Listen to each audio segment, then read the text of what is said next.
Saya tahu dan saya percaya saudaraku ada pengurapan yang spesial yang Tuhan mau berikan buat pribadi lepas pribadi di tempat ini.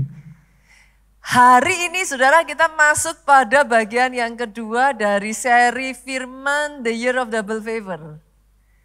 Bagian yang kedua ini saya akan berbicara menyampaikan satu pesan firman Bu. Yang berjudul When Favor Speaks.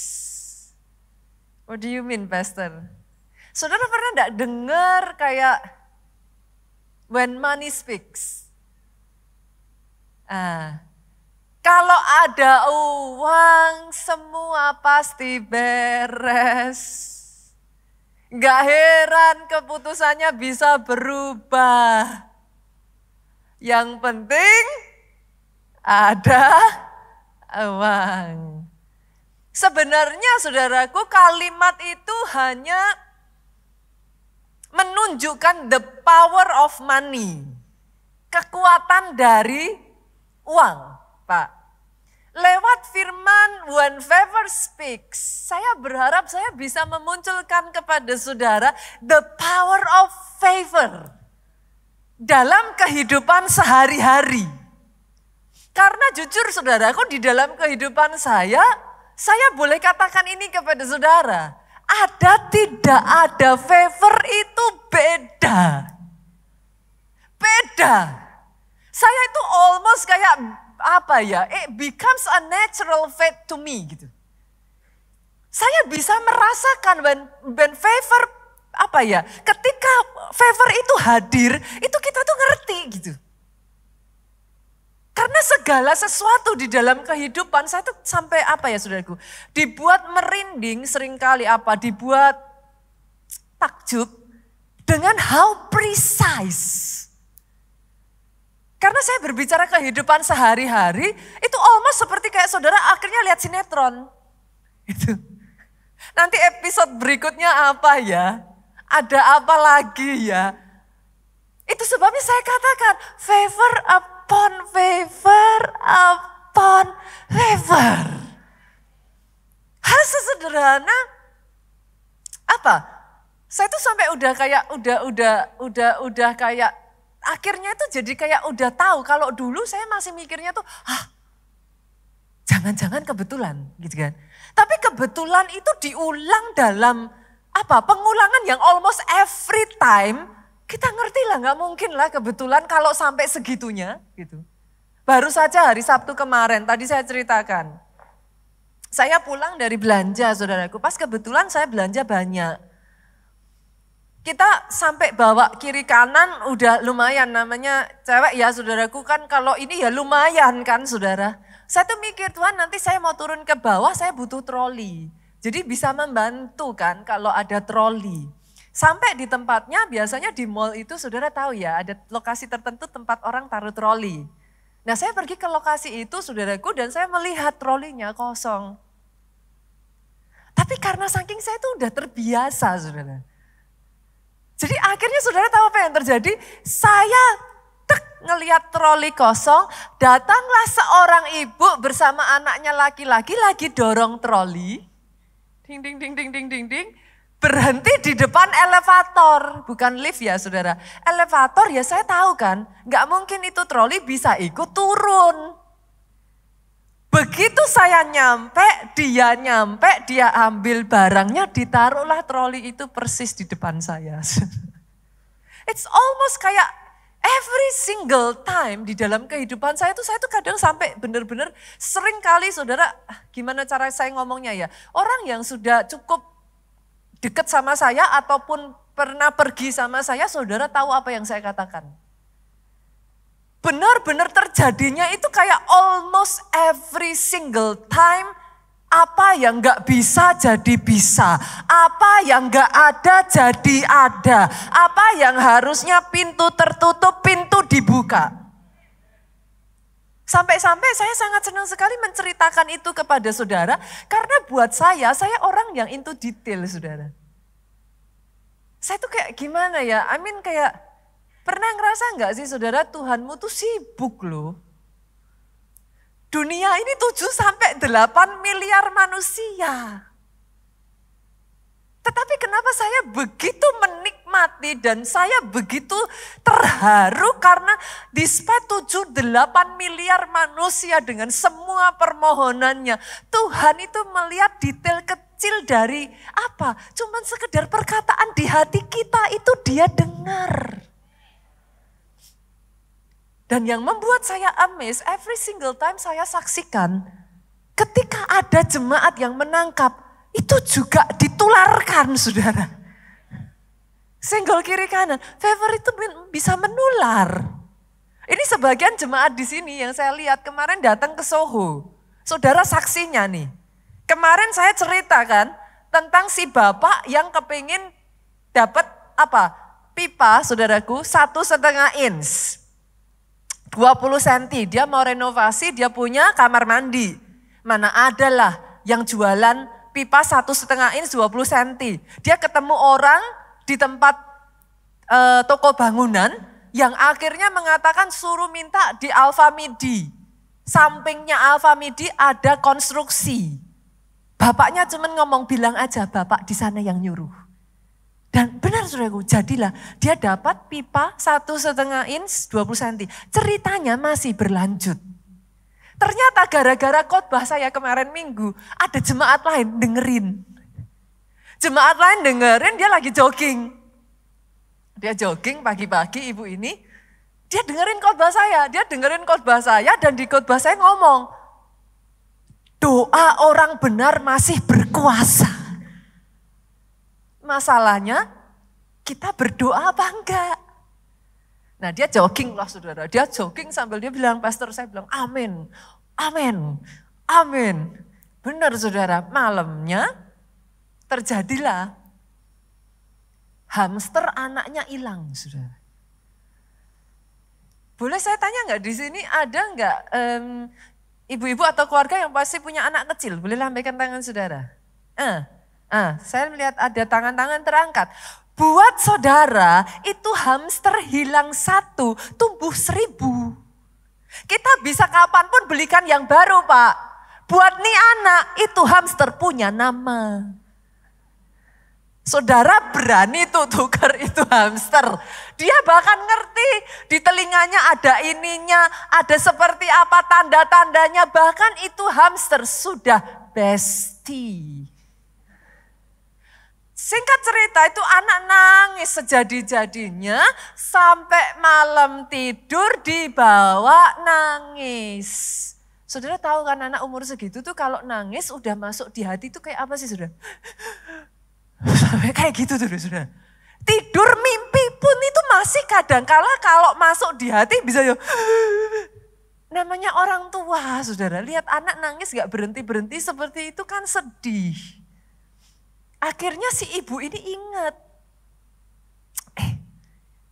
Pastor Nita khotbah kemarin, kamu doa enggak? Sampai paginya saudara itu hamster dicari enggak ketemu. Akhirnya ibu ini memutuskan, Tuhan tolong kami bantu untuk nemuin hamster 1 ini. Amin, dia bilang amin, dia mau keluar rumah. Dia buka itu pintu. Kaki baru melangkah. Di depan pintu sepasang mata memandang. Ding, ding, ding, ding. Saudara, itu hamster sama itu ibu tatap-tatapan. Saudara. Coba renungkan pemikiran saya ini. Itu hamster sudah di luar rumah loh. Chance dia lari dan gak ketemu. Chance sampai dia bisa di situ tepat pada saat itu ibu buka pintu dan berdiri terpaku ngeliatin itu ibu sehingga bisa ditangkap berapa persen. Saudara bisa melihat yang saya sampaikan. Your God is so sweet. Saya berdoa saudara enggak kehilangan sisi yang itu. Tuhanmu itu amazing. Itu yang menyebabkan berkali-kali saya itu terharu. Kadang-kala saya baca DM-nya dari jemaat ini, saya netesin air mata loh saudara. Mungkin buat saudara, Pastor Nita kok cengeng amat. Saya tuh gak habis-habisnya terharu dengan small little things yang Tuhan kerjakan. Karena buat saya kalau yang kecil aja dia perhatikan, masa yang besar dia gak tahu. Itu membuat iman saya bangkit. Itu membuat saya berani mempercayai apa yang saya tahu di depan mata saya belum terlihat. Kalau urusan hamster, urusan pipa, urusan saya cuma pengen Christmas dinner aja. Segitunya Tuhan saya. Masa dia nggak tahu? Dia tahu. Jauh lebih sebelum saya memikirkan. Dan kadang yang membuat saya lebih terharu ya saudaraku. The precision gitu. Begitu presisi gitu. Almost kayak. Saya tuh belajar satu hal ya kemarin ya saudaraku. Saya tuh diajarkan satu. Kita manusia itu gak tahu masa depan saudara. Tuhan tahu. Ada hal-hal tuh Tuhan udah tata kayak piece by piece. Saya tuh sampai merinding loh saudara. Karena totally gak mungkin kalau itu bukan Tuhan. Beberapa waktu yang lalu anak saya tuh baru aja kembali untuk kuliah saudara. Tanggal 6 Januari dia balik. Yang saya nggak ngerti, saudara, mana orang juga tahu tanggal 7 itu di tempat di mana anak saya kuliah itu terjadi yang namanya kebakaran besar. Dan kebakaran besar bisa dikatakan bahkan disebut sebagai kebakaran terbesar di Amerika sepanjang sejarah yang pernah ada. Per hari ini saudara Google aja, saudara bisa cek. Nanti kalau saudara lihat ya, kerugiannya itu sudah mencapai 2.400 triliun rupiah. Saya nggak tahu anggaran Indonesia berapa, saudara. 2.400 triliun itu seberapa banyak yang bisa ngitung nolnya, saudara. Itu bukan uang yang kecil. Dan itu terjadi karena angin itu kenceng sekali, saudara. Angin itu kecepatannya tuh kenceng sekali. Amazingnya adalah anak saya tanggal 6 baru mendarat, saya tanya, gimana kamu di pesawat? Oh oke, pesawatnya santai, turbulence, enggak santai. Jadi tanggal 7, salah satu teman anak saya itu cerita di pesawat ketakutan. Dia pulang di tanggal 7, anak saya di tanggal 6. Tanggal 7 itu anginnya kencang sekali, jadi di dalam pesawat itu wah, sangat terasa sekali saudaraku, turbulence-nya. Saya tuh, wah, Tuhan luputkan. Bukan hanya itu saja, awal mulanya kan saya diinfo dari pihak sekolah. Telah terjadi api di daerah Pacific Palisade atau seperti apa. Bla bla bla bla bla seperti itu. Nah, saya sebagai orang tua jujur kan nggak ngelihat sikon ya saudaraku di lokasi. Jadi kita kan nggak ngerti kayak apa. Saya hanya berpikirnya, oh oke. Ada kebakaran dan deket tempat anak saya kuliah. That's it. Saya WA anak saya telepon, Ci, karena anak paling besar saya panggilnya Ci, gimana di sana? Dasar anak muda. Anak muda itu gimana sih saudaraku, beda sama orang tua mikirnya. Everything is good katanya, gak masalah. Loh katanya ada api, langitnya cantik mami katanya. Saya bingung. This is the first time Cici ngelihat langit warnanya orange, itu kena api saudaraku. Saya kan kayak, gitu kan. Saya benar-benar itu deket sekali saudara, lokasinya. Tapi anak saya tuh seems everything okay, jadi saya pikir ya sudah oke. Hari Selasa itu saya pikir oke, saya nggak terlalu berpikir. Hari Rabu saya dapat kabar lagi, kok banyak yang evakuasi. Saya lihat berita, mungkin kalau saudara lihat di YouTube atau di ini, kondisinya itu benar-benar sangat chaos sekali. Orang tua mana yang gak deg, saudara?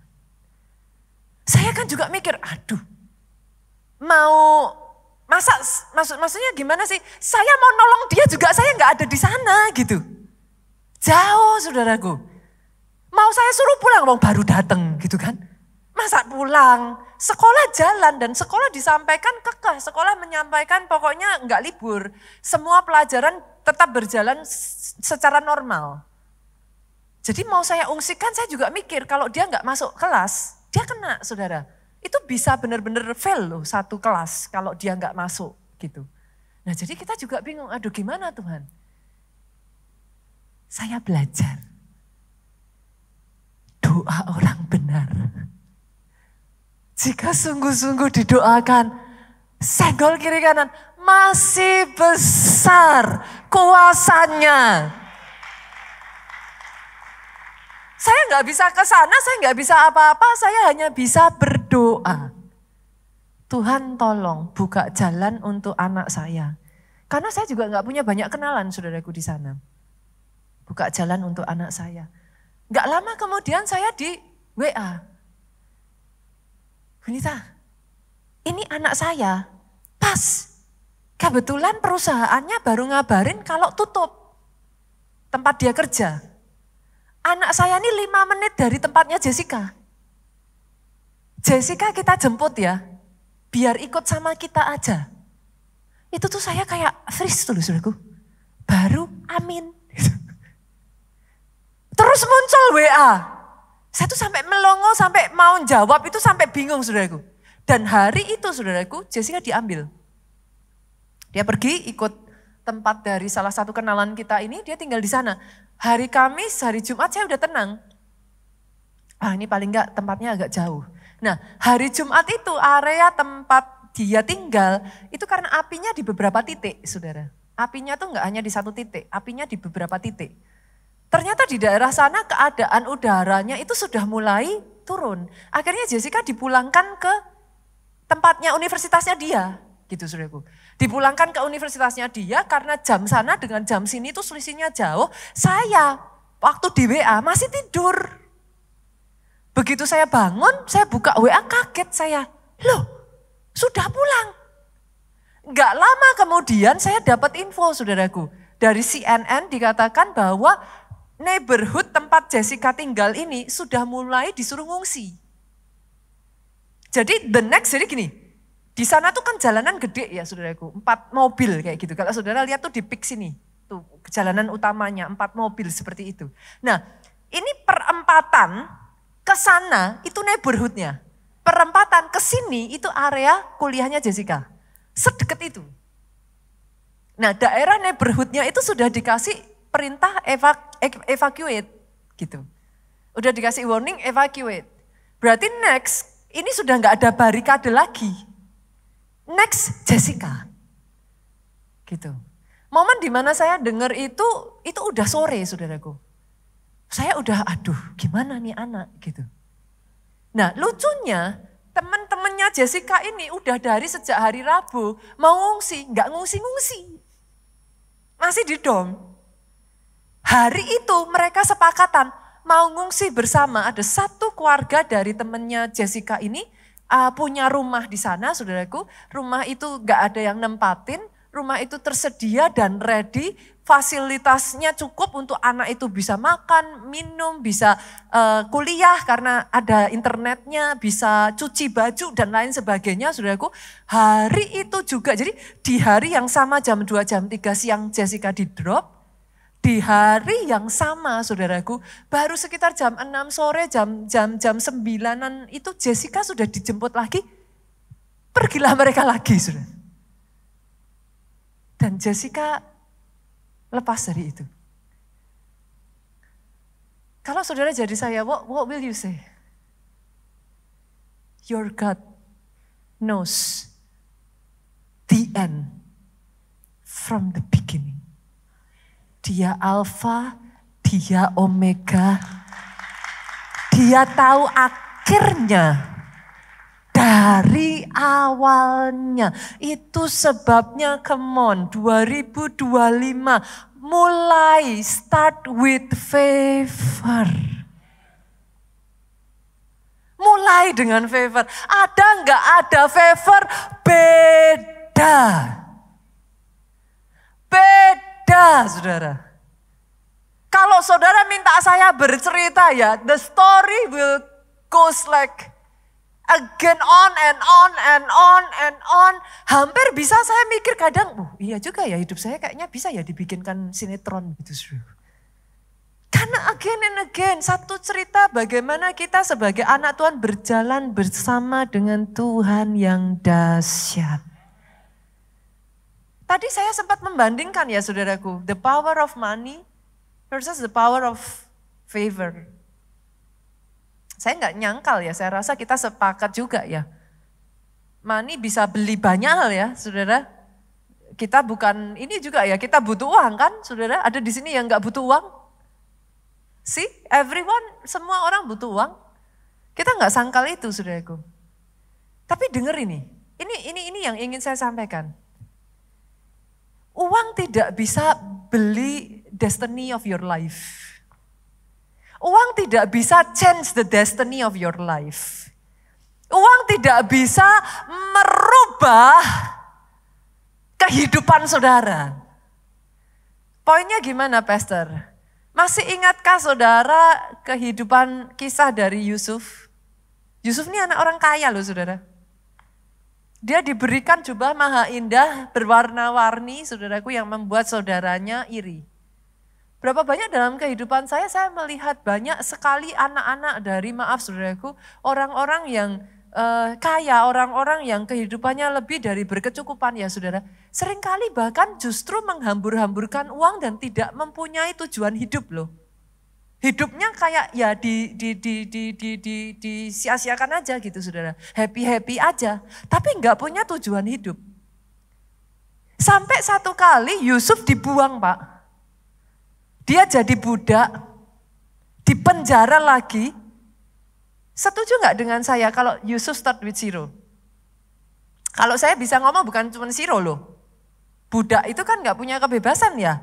Minus-minus gitu kan. Tapi ketika favor sudah berbicara ya saudaraku. When favor speaks. Orang tahanan, budak tahanan dalam waktu semalam jadi Perdana Menteri. I don't think money can do that.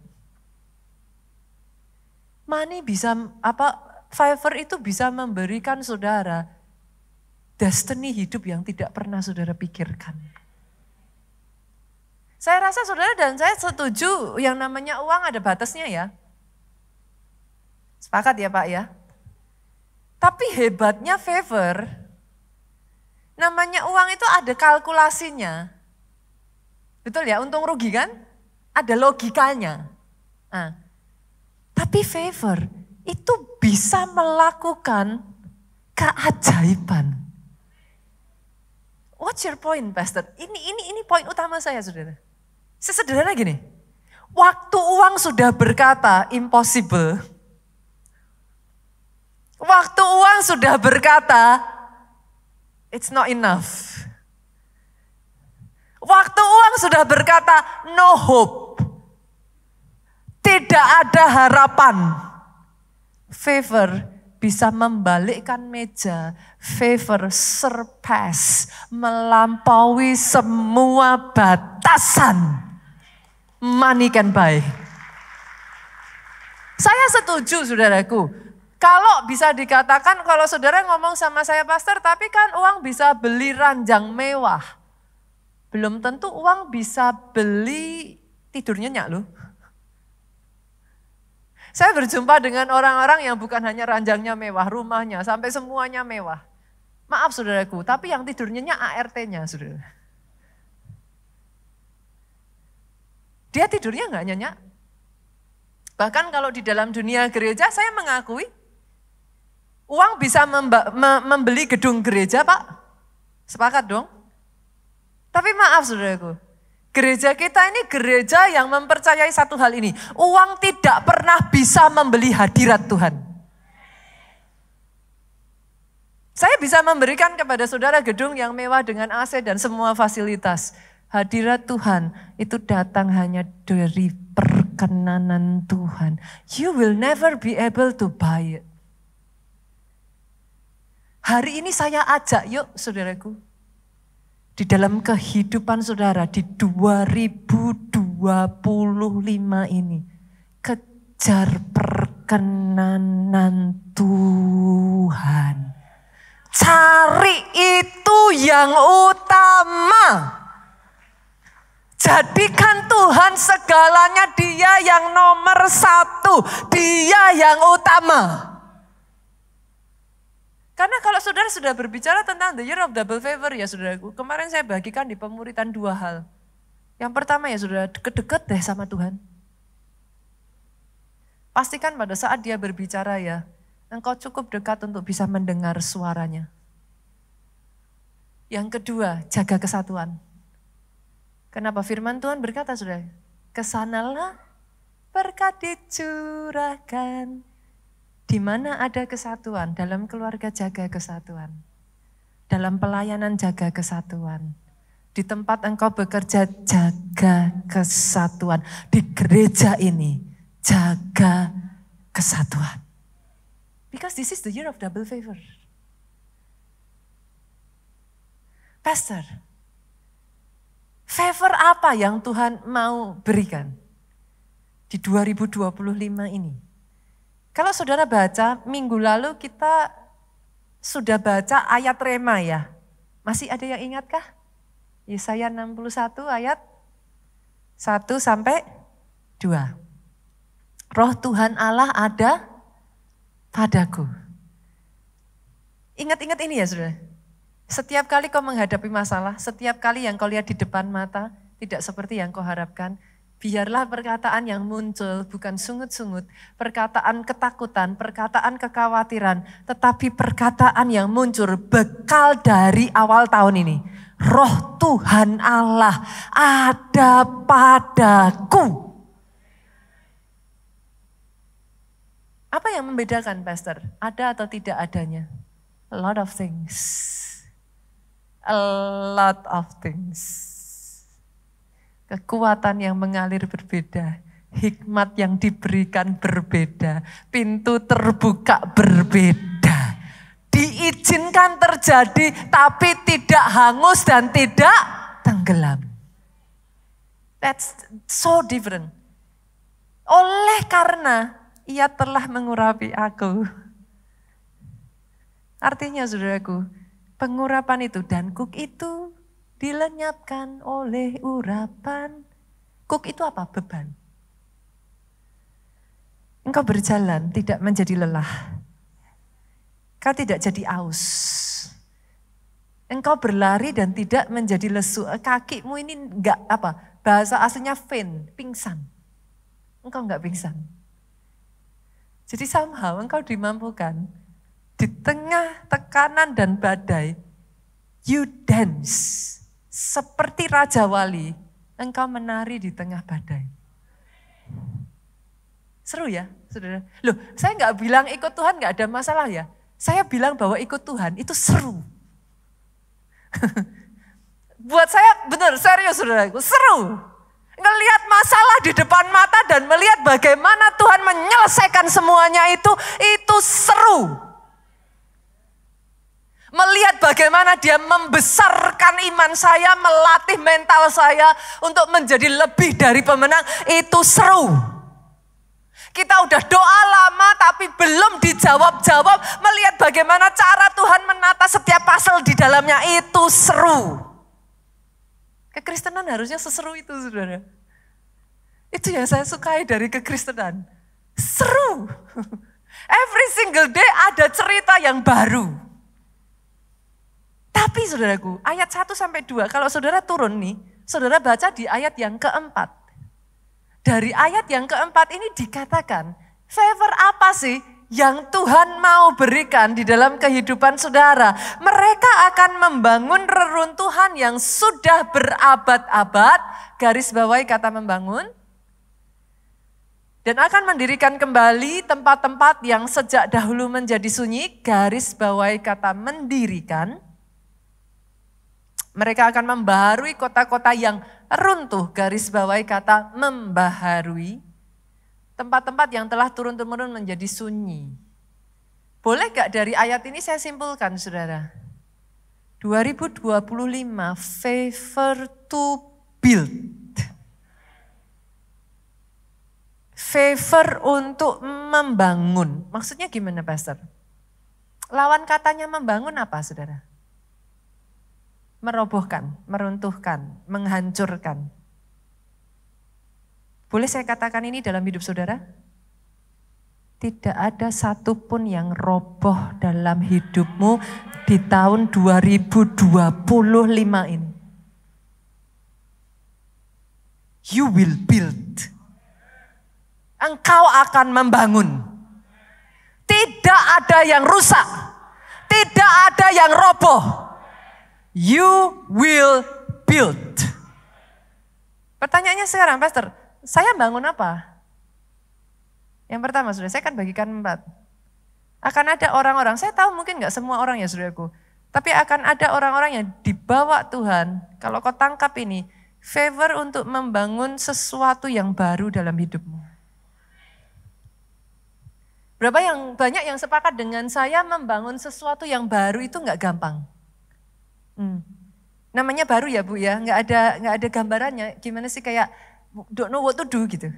Mau ngapa Pastor? Mesti gimana? Belum punya blueprintnya. Kita nggak ngerti gitu. Ini nanti ke depan melangkah kemana? Bahkan banyak yang saya lihat ya saudaraku, nggak banyak orang mau starting something new karena apa? Nggak berani melangkah Pak. Gimana saya ngomongnya ya saudaraku? Favor yang amazing dari favor ya, saya itu menemukan berkali-kali di dalam kehidupan saya. Dia memberi petunjuk itu begitu rupa kayak exact itu loh. Yang tadinya engkau nggak tahu jadi tahu. Saudara pernah ngalami yang saya alami nggak ya? Saya tuh berkali-kali berulang kali ngalami seperti ini. Saudara. Kadang harus ngomong. Gak ngerti mau ngomong apa, pada saatnya aja kita harus ngomong. Kita tuh bisa ngomong loh. Ngomong panjang lebar, habis itu selesai, kita mundur tuh kayak gini. Tadi ngomong apa ya? Padahal kita gak tahu apa-apa. Saudara bisa merasakan serunya hidup bersama Tuhan. It's fun. Buat saya itu apa ya, beneran saudara, itu yang terjadi dalam kehidupan saya. Dan itu terjadi pada salah satu kejadian di Alkitab Pak. Kita buka ya, Kejadian. Pasalnya yang ke-6, ayatnya yang 14-15.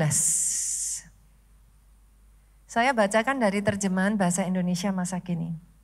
Buatlah sebuah kapal untukmu dari kayu yang kuat, buatlah bilik-bilik di dalamnya dan lapisilah dengan ter dari dalam dan dari luar. Kapal itu harus 133 meter panjangnya, 22 meter lebarnya dan 13 meter tingginya. Saudara notice something off enggak? Saudara menyadari ada yang aneh dari ayat ini enggak? Apa Bu? Apa saudaraku? Nuh itu bukan pengrajin kapal. Coba ya saya tanya ya, Nuh is just like you. Hari ini kalau saya datang sama saudara terus saya bilang, Pak, tolong buatkan saya kapal panjangnya harus 133 meter, lebarnya harus 22 meter dan tingginya harus 13 meter. Menurut saudara, saudara akan ngomong apa sama saya? Mana mungkin Pastor, gimana caranya? 13 meter by the way ya, untuk saudara bisa membayangkan tinggi gedung kita ini sekitar sampai di atas ini ya saudaraku. Masih di atasnya lagi nih yang gak saudara lihat, ini masih ada. Sampai hanya di sini aja nih sekitar 8 meter, 9 meter. Ini 13 meter. 33 meter tuh saya gak ngerti segede apa itu. Boleh nggak saya katakan ini sudah? Favor tidak nyari orang yang mampu. Mau saudara mampu, mau saudara nggak mampu, itu nggak jadi soal. Favor cari orang yang taat. Karena petunjuknya sering nggak masuk akal. Saudara disuruh ke sini, saudara nanti disuruh ketemu si A, si B, si C. It doesn't make sense.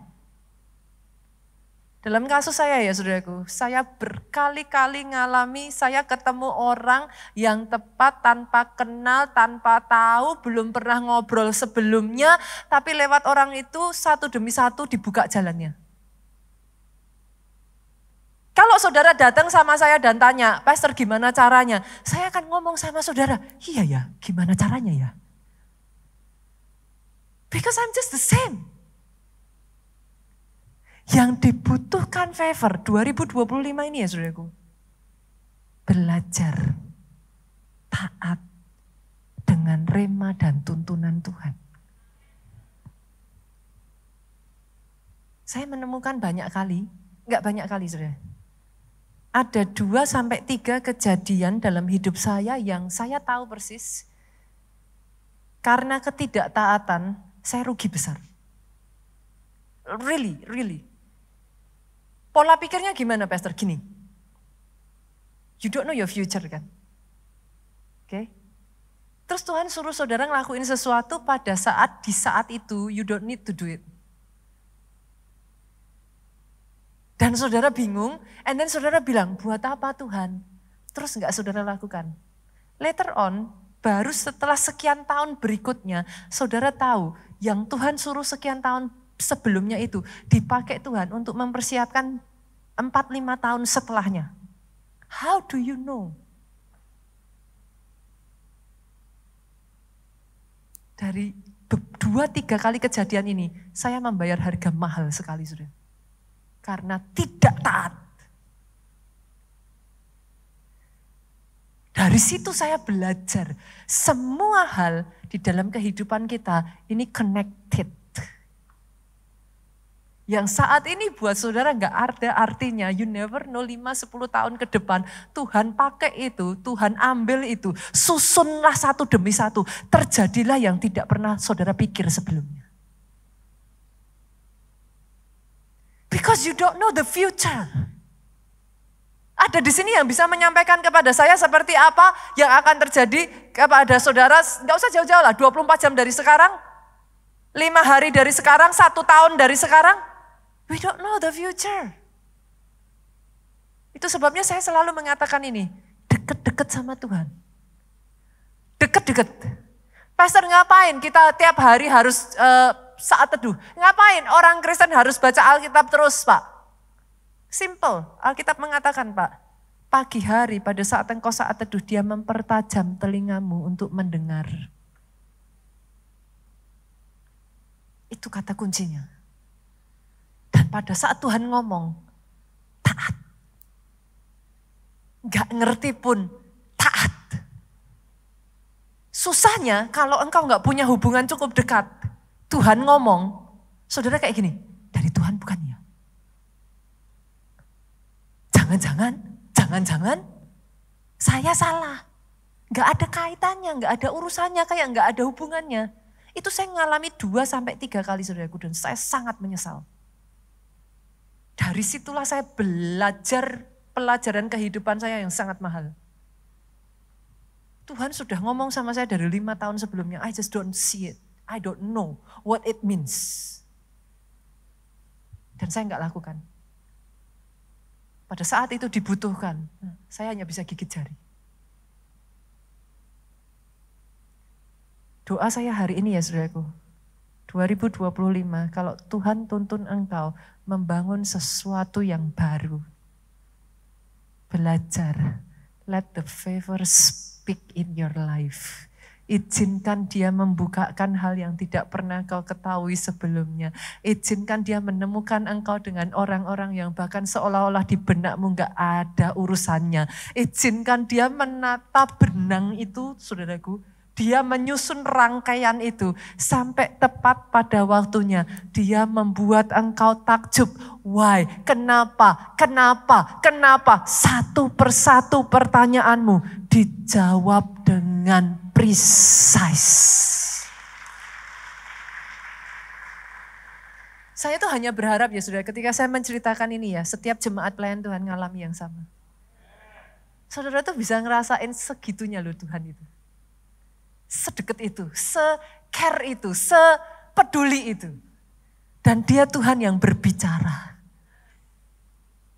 Yang kedua, saudaraku, favor untuk apa, Pastor? Kalau tadi yang pertama adalah favor untuk membangun sesuatu yang baru. Yang kedua adalah favor untuk membangun yang sudah pernah roboh dari hidupmu. Kita lihat lagi ya, Yesaya pasalnya yang ke-61 ayatnya yang ke-4. Mereka membangun reruntuhan yang sudah berabad-abad. Dan akan mendirikan kembali tempat-tempat yang sejak dahulu menjadi sunyi. Mereka akan membarui kota-kota yang runtuh, tempat-tempat yang telah turun-temurun menjadi sunyi. Pertanyaan saya saudara temukan something off enggak di sini? Setiap baca Alkitab selalu ya saudara, muncul question ya. Jangan hanya baca ya. Menemukan yang aneh enggak dari ayat ini? Kalau sudah tahu runtuh, kenapa dibiarkan berabad-abad? Berasa aneh enggak? Lu runtuh kok, reruntuhan yang berabad, loh kok nggak dibangun? Kok nunggu berabad-abad itu ratusan tahun loh saudara? Coba, menurut saudara kenapa? Kenapa? Dengarkan perkataan saya ini saudara. Membangun sesuatu yang baru kita sepakat tadi nggak gampang. Tapi bangun yang sudah runtuh, lebih susah lagi. Berapa banyak saudara akan ngomong sama saya, Pastor, lebih baik saya bangun dari nol. Itu? Kenapa? Karena seringkali sesuatu yang runtuh di dalamnya, saudaraku. Pernah saudara bayangin gak? Trauma dari orang-orang yang mengalami keruntuhan ini. Ketakutan akan kehancurannya. Itu bisa meninggalkan apa?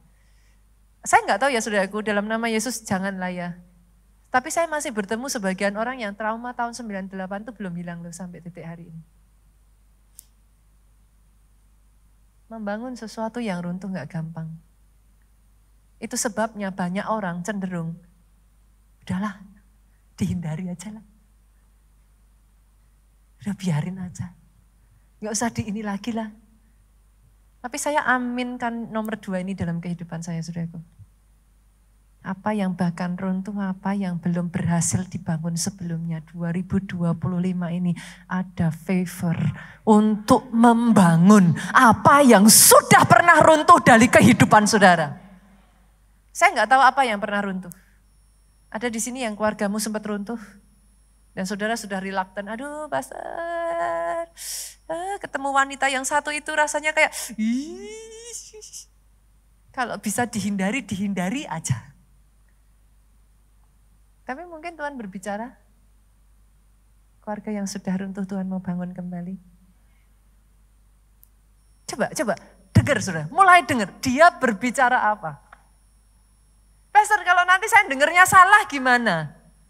Justru itu saudara, saya selalu menganjurkan, punya kayak diary, atau saudara mau pakai handphone boleh. Setiap kali saudara ngerasa Tuhan bicara, tulis. Nanti belakangnya ditulis, oh benar suara Tuhan, oh ternyata suara hatiku sendiri, oh ternyata salah. Itu ada jurnalnya. Dari situ you will learn. Oh kayak gini toh suara Tuhan. Oh ternyata seperti ini toh. Oh kemarin saya salah, oh kemarin ternyata betul. Tulis. Karena satu perkataan dari Tuhan merubah destinimu. Betul. Satu proyek dari Tuhan itu bisa merubah segalanya. Kalau saudara peka mendengar, your life will be changed. Dan salah satu hal yang saya lihat, Tuhan itu selalu ingat-ingat ya, sampai sekarang ya saudara, saya bukakan ya. Amos 9, yuk kita lihat. Ayatnya yang ke-11, pada hari itu aku akan mendirikan kembali pondok Daud yang telah roboh. Aku akan menutup pecahan dindingnya dan akan mendirikan kembali reruntuhannya. Aku akan membangun kembali seperti zaman dahulu kala. Boleh enggak saudaraku? Saya merasa this is rema ya. Kita bangun kembali pondok Daud yuk. 2025 ini. Pulang dari tempat ini, saudara yang nanti, saya percaya kok Tuhan akan panggil orang-orang memang untuk ini. Saya percaya nanti akan dibangun kembali. Kita akan seriusin Pondok Daud kita di 2025 ini. Kita akan bangun, saudaraku. Dan saya bahkan memanggil saudara yang memang punya beban hati di sini ya. Baik saudara di PIK ataupun saudara di Soho. Nanti pulang, kalau memang saudara punya kerinduan di situ, saudara ke Info Center Ministry di sebelah kiri saudara, dekat ruang jiwa baru, saudara tanya, tinggalkan nama dan nomor telepon saudara. Pada saat nanti Pondok Daud di PIK dibuka, kita akan hubungi saudara. Di Soho. Karena sebagian orang tanya sama saya, Pastor, Soho kok nggak ada Pondok Daud, sedangkan rumah saya jauh dari PIK. Buat saudara yang ada di PIK sendiri, nanti kita akan benahi untuk Pondok Daud kita ini. Tapi saya ajak, kalau saudara punya kerinduan, nggak harus tiap hari saudaraku. Seminggu sekali, hari apa yang saudara rasa saudara bisa komit saudaraku. Bangun Pondok Daud, karena this is the key. The year of double favor, saya tadi sampaikan, kuncinya dekat sama Tuhan. Itu kuncinya itu, saudara. Saudara nggak bisa apa-apain, itu kuncinya the year of double favor, deket aja sama Tuhan. Denger aja, tahu aja suara Tuhan, itu kuncinya di situ. Jaga kesatuan. Jadi pastikan, kalau saudara memang punya beban di sana, nanti saudara pulang, daftarkan diri saudara di ICM. Yang ketiga, nah yuk kita lanjut lagi yuk. Apa yang Tuhan mau bangun? Favor apa? To build your inner man. Kita buka ya, Yudas pasalnya yang pertama ayat yang ke-20. Akan tetapi kamu, saudara-saudaraku yang kekasih, bangunlah dirimu sendiri. Bangun siapa saudara? Saya. Di atas apa? Dasar iman yang paling suci. Berdoalah dalam Roh Kudus. Saya ajak yuk, boleh saudara? Rohmu yang sudah mulai padam, kobarkan kembali. Ini di sini ada koordinator, ada Pak Budi. Tim ibadah, para pelayan Tuhan di jam 1 ini. Saya ajak yuk bangun ibadah yang on fire buat Tuhan. Saudara datang, jangan lihat kiri kanan, datang persiapkan hati saudara. Saudara sudah benar-benar sebelum ibadah yang lain mau apa terserahlah saudara. Tapi saudara datang sungguh-sungguh fokus sama Tuhan. Setiap hari Minggu kita kobarkan yuk ibadah yang seperti itu di sini. Jangan datang dengan tangan kosong. Jangan pulang dengan tangan kosong. Setiap firman diberitakan ya saudara. Orang lain mau diem, orang lain mau tidur terserah. Saya tahu ini pada puasa semua kan saudara. Ya nggak apa-apa saudaraku, kan mungkin lapar gitu saudaraku. Tuh, yang amin baru 1, 2, 3. Ini pada puasa semua kan saudaraku. Oh luar biasa. Sadarkah saudara salah satu cara membangun roh kita yang paling baik adalah berpuasa. Amin, saya berharap saudara nggak tersesatkan masuk gereja yang salah. Halo? Senggol kiri kanan saudara. Saudara harus tahu by now, gereja yang saudara datang ini nih hobi puasa. Maaf saudaraku. In case di sini ada di antara saudara, puasa. Ini gereja dikit-dikit puasa. Ini awal tahun kita puasa 21 hari. Nanti tunggu, sebentar lagi saudaraku. Dan biasanya puasanya pas. Ini awal tahun, habis kemarin makan-makan saudara. Iya kan? Puasa. Nanti sebentar lagi puasanya 21 hari sampai tanggal 26 lanjut Imlek saudara. Makan-makan lagi. Nanti kita puasa lagi 40 hari. Setelah lebaran saudara. Loh, senggol kiri kanan beneran saudara.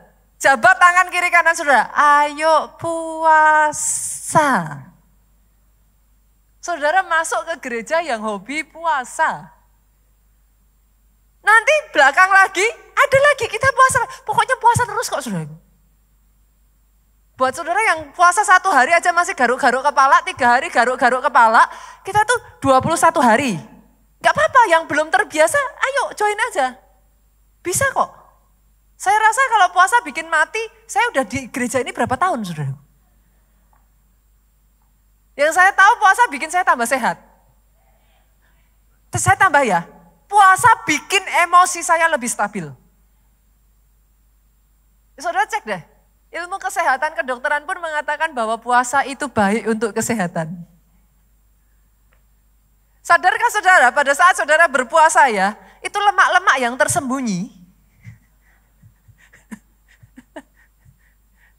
Mau saudara apain gak hilang-hilang, itu kalau saudara puasa kan gak ada asupan.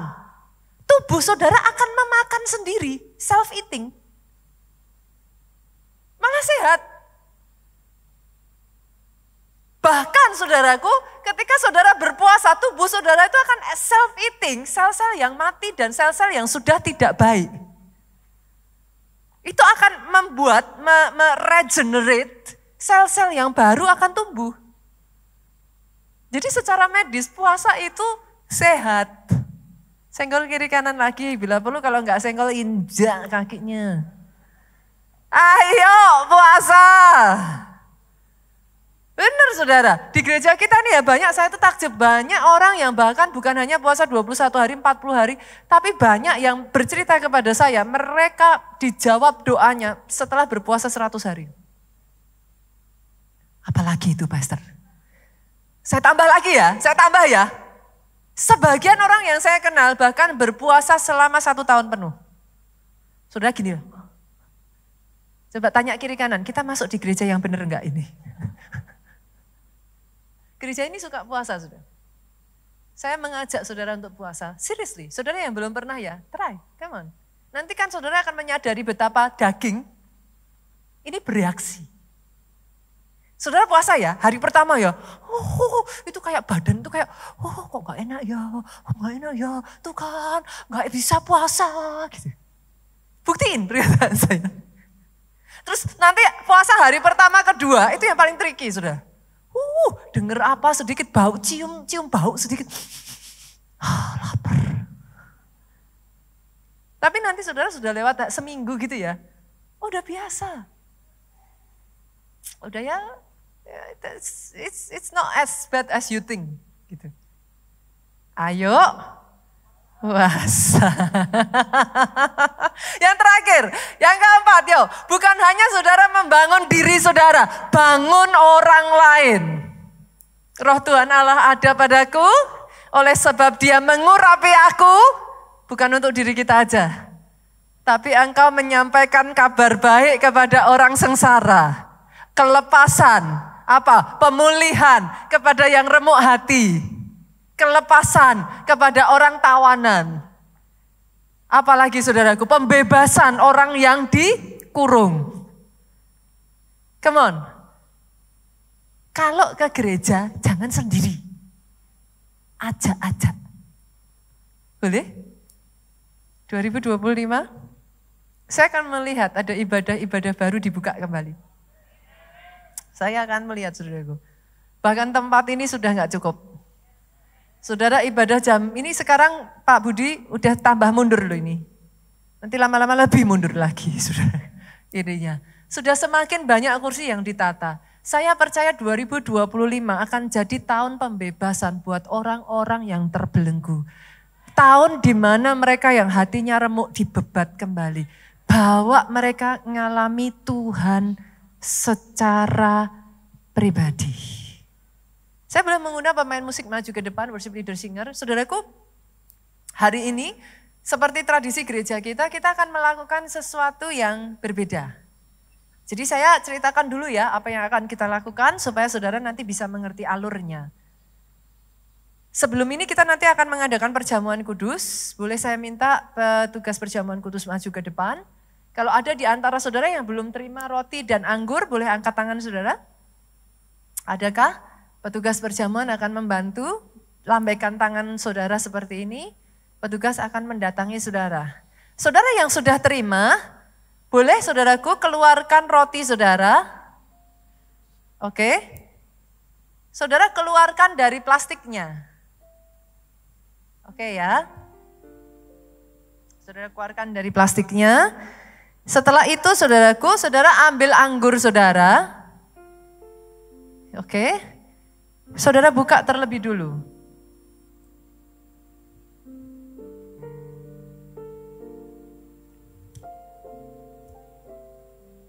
Sudah? Oke. Semuanya di belakang sudah dapat ya? Sudah dapat semua ya? Nanti setelah kita mengadakan perjamuan kudus saudaraku, sementara saya akan minta para leader, staf gembala yang ditunjuk untuk mendoakan, untuk bisa ada di sebelah kanan saya. Bisa duduk di kursi sebelah kanan saya dan bersiap-siap. Setelah nanti kita menerima perjamuan kudus, saudaraku, kita akan mengadakan yang namanya pengurapan awal tahun. Saya berdoa semua firman itu yang sudah saudara tangkap, dimeteraikan atas hidup saudara. Pengurapan itu memampukan saudara menggenapi rencananya di 2025 ini. Gak usah berdesakan karena semua orang akan didoakan. Kalau saudara lihat di sela-sela kursi saudara ada aisle, gang. Ada celah-celah. Berbaris nanti di sana saudara. Para staf gembala yang sudah maju ke depan akan didoakan. Nanti akan turun ke bawah, senggol kiri kanan lagi. Gak usah lihat orang. Jangan pilih-pilih. Oke? Dan yang kedua, jangan nunggu diunyeng-unyeng. Saudara nanti didoakan cuman akan dioleskan minyak seperti ini. Terima tahun double favor atas hidupmu. Nanti saudara setelah itu jangan terus diam aja diliatin gini terus. Enggak, jangan nunggu diunyeng-unyeng. Kalau yang mendoakan saudara memang merasa digerakkan untuk mendoakan sesuatu buat saudara, saudara tetap tunggu. Tapi kalau enggak, sudah amin, saudara langsung ke belakang. Duduk di kursi saudara, saudara berurusan dengan Tuhan, sambil tunggu yang lain, saudara jadikan itu rema firman atas kehidupan saudara. Sepakat? Boleh bangkit berdiri jemaat Tuhan?